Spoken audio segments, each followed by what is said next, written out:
Baik, pertanyaan kedua adalah dari Ibu Endrowati di Malang.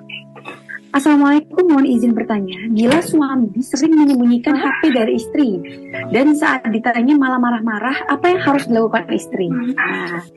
Ya, yang pertama yang dilakukan istri adalah positive thinking. Jangan ada berpikiran negatif.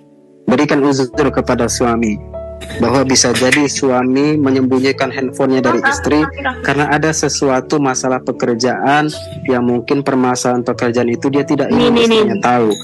Maka suami mengambil kesimpulan sebaiknya istri tidak tahu permasalahan suami. Termasuk permasalahan itu terkadang ada dari WhatsApp. Ya, saya tahu juga sebagian suami yang kemudian mendapatkan WhatsApp cacian makian dari teman-teman yang satu circle bisnis dengan dia. Dalam hal kerangka muamalah ekonomi ini banyak sekali suami-suami kemudian mendapatkan makian segala macam, cercaan, dan itu suami tidak ingin istrinya membaca, suami tidak ingin istrinya tahu, karena kalau istri tahu pasti tidak mampu menahan beban seperti itu. Dia tidak ingin istrinya ketika membaca itu menjadi stres, karena sudah pusing dengan beban rumah tangga, dengan pekerjaan rumah, pusing lagi dengan beban kerjaan suami, maka suami tidak mau istri tahu. Maka ibu positive thinking, berpikiran positif, jangan berpikiran negatif kepada suami jika suami seperti itu. Yang kemudian doakan suami, ya semoga suami tidak melakukan hal-hal yang tidak baik di luar sana. Doakan suami supaya handphone yang suami miliki itu tidak menjadi jalan suami bermaksiat kepada Allah. Doakan suami.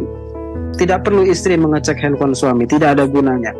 Lalu kemudian ada istri mengatakan begini, Ustadz, bagaimana kita bisa menemukan bukti bahwa suami itu selingkuh? Bagaimana kita bisa menemukan bukti kecurangan suami kalau kita tidak memeriksa handphonenya? Nah, ini yang salah.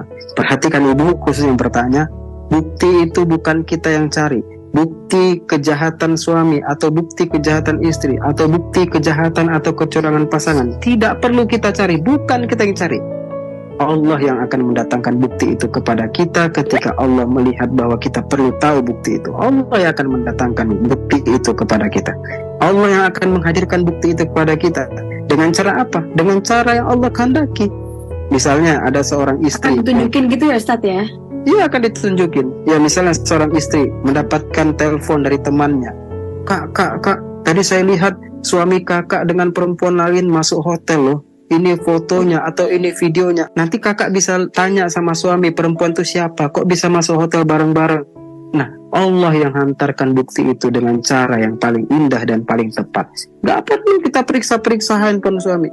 Ya, kalaupun kita periksa handphone suami itu lebih pintar dari ibu-ibu. Satu yang ibu periksa, ada 2 handphonenya di mobil, ibu gak tahu. Makanya tidak perlu periksa handphone suami, karena itu tidak ada gunanya. Ibu nanti akan jadi stres sendiri. Ini apa? Akhirnya bukan suami yang stroke, ibu yang stroke. Nanti kalau ibu stroke, suami kawin lagi. Makanya tidak perlu periksa-periksa HP suami. Berpikir positif saja, doakan.